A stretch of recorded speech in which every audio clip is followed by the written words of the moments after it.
महाराजगंज जिले के ब्रिजमनगंज थाना क्षेत्र के फुलमनहा गांव में एक गंभीर पारिवारिक विवाद सामने आया है। एक सरकारी शिक्षिका ने अपनी मेहनत की कमाई से मां के नाम पर जमीन खरीदकर जो मकान बनवाया था, उस पर उसके ही भाई और भाभी ने ताला तोड़कर जबरन कब्जा कर लिया है। इस मामले में पीड़िता के पिता ने पुलिस अधीक्षक महाराजगंज और थानाध्यक्ष ब्रिजमनगंज को लिखित शिकायत देते हुए न्याय की मांग की है।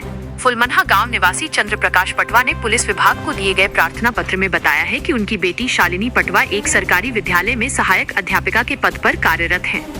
शालिनी ने परिवार के शांतिपूर्ण निवास के लिए अपनी नौकरी की आय से मां के नाम पर जमीन खरीदी थी और उस पर एक मकान का निर्माण कराया था।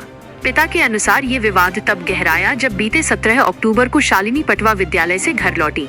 उन्होंने देखा कि उनके भाई नीरज पटवा और भाभी प्रियंका पटवा ने मकान का ताला तोड़कर अवैध रूप से अंदर कब्जा जमा लिया है। शिकायत में बताया गया है कि जब शालिनी और उनकी बहन ने अपने कमरे में घुसने की कोशिश की तो भाई भाभी ने उन्हें धक्का देकर बाहर निकाल दिया। जब शालिनी ने इसका विरोध किया तो भाई नीरज पटवा ने अपनी पत्नी प्रियंका पटवा को उकसाया कि वो खुद को आग लगाकर आत्मदाह कर ले और उल्टे शालिनी को धमकी दी। पीड़ित पिता चंद्र प्रकाश पटवा ने अपने प्रार्थना पत्र में यह भी लिखा है कि उनका बेटा और बहू न तो उनकी देखभाल करते हैं और न ही परिवार के अन्य सदस्यों का सम्मान करते हैं। उन्होंने आरोप लगाया कि पुत्रवधू प्रियंका पटवा पहले भी उन पर झूठा दुष्कर्म का आरोप लगा चुकी है, जो पूरी तरह से निराधार और असत्य था।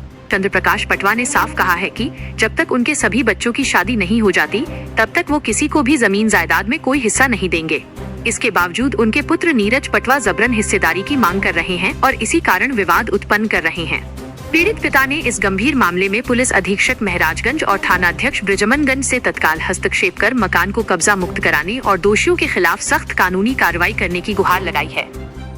हमने अपने पुत्र नीरज कुमार पटवा की शादी 12 फरवरी 25 को बड़हलगंज में देवदास की पुत्री से संपन्न कराया, वो भी दहेज रहित।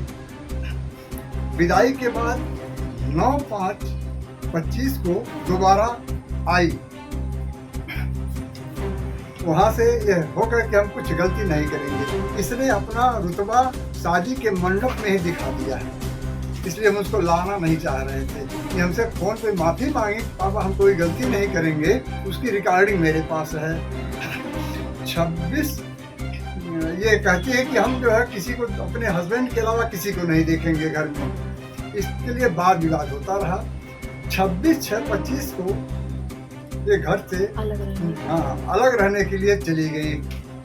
कहती है हम इसके बाद घर में नहीं रहेंगे। बार बार अलग रहने का दबाव, बार अलग रहने का दबाव बना रही थी। हाँ, हमसे कह रही थी कि हम इस घर में नहीं रहेंगे, कि न किसी को देखेंगे, किसी को खाना नहीं देंगे। 26 जून को दोनों घर से चले गए। हमने कहा भाई चलिए ठीक है, बेटा बहू हैं, घर से बाहर जाकर अगर खुशहाल हैं तो खुशहाल रहें। इसके माँ बाप भाई आके सामान की मांग करने लगे। हमने कहा सामान ले जाइए आप। 28/8 को IGRS पर हमारे ऊपर बलात्कार का आरोप लगा दिया, जिसकी फोटोकॉपी IGRS ये है। ये IGRS का आरोप है प्रियंका पटवा के द्वारा। इसमें रिपोर्ट लगाया गया, जिसकी कॉपी 29/8/25 को थाने से रिपोर्ट लगाया गया कि नीरज पटवा धन की मांग कर रहे हैं, केवल जो सही भी है। ये हमेशा धन की मांग कर रहे हैं, बंटवारा हमको कर दीजिए, हम आप लोगों को नहीं देखेंगे। उसके बाद बाबर जो है पंचायत की है, थाने पर पंचायत किया गया और नीरज के पटवा के द्वारा हमको घर पे मारा पीटा गया। मेरी बेटी शालिनी पटवा को घर से घसीट कर बाहर सड़क पे घोड़ा पकड़ के नीरज के द्वारा मारा गया, जिसकी रिकॉर्डिंग मेरे पास है। उसके बाद 17/10 को रीता ने थाने पे जब पंचायत हुई तो ये कह रही है कि जो है हमको हमारे साथ बलात्कार किए हैं, इसने थाने पे कसम खाया, हमको भी कसम खिलवाया। जब थाने वाले समझ लिए कि बलात्कार का आरोप झूठा है तो समझा बुझा के वापस कर दिए। इसको यहाँ से निजात नहीं मिली ब्रिजमनगंज थाने से, तो महिला थाने पर भी डाल रखा था, वहाँ भी हम गए, वहाँ भी से बलात्कार का आरोप लगाया। सारी बातें पुलिस प्रशासन के द्वारा हमारा आरोप, हमारे ऊपर का लगाया गया आरोप गलत साबित हो गया। इसलिए उन्होंने हमारे एक पक्ष में आरोप लगा दिया है कि ये घर से बाहर रहती है। रिपोर्ट दिया है। और हाँ, रिपोर्ट लगा दिया कि घर से बाहर रहती है, ये झूठा आरोप लगा रही है अपने ससुर के ऊपर। उसके बाद घरे आके मारपीट करते रहे नीरज जी। 17 तारीख को 17/10/25 को रीता ने थाने पे तहरीर दिया कि लड़का है ये हमारा आके मारता पीटता है, हमारे घर पे कब्जा कर लिया है 17 तारीख को ताला तोड़ के, लेकिन कोई सुनवाई नहीं हुई। उन्हें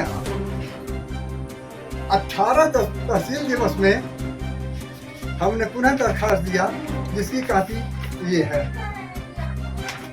तहसील दिवस की हमारी कोई सुनवाई नहीं हुई। उसके बाद हम घर खाली करने के लिए जो है नीरज से कहे तो ये जो है हमारी बेटियों को मारे पीटे, हमको भी मारे पीटे, और थाने पर गए हम, कोई सुनवाई नहीं हुई। कल उनके तरफ से FIR लिखा गया है, क्या लिखा गया है हमको पता अभी क्लियर नहीं है, लेकिन हमारे ऊपर FIR लिखा गया है। आराध्या शुद्ध सरसों का तेल, स्वाद, सेहत और शुद्धता की पहचान।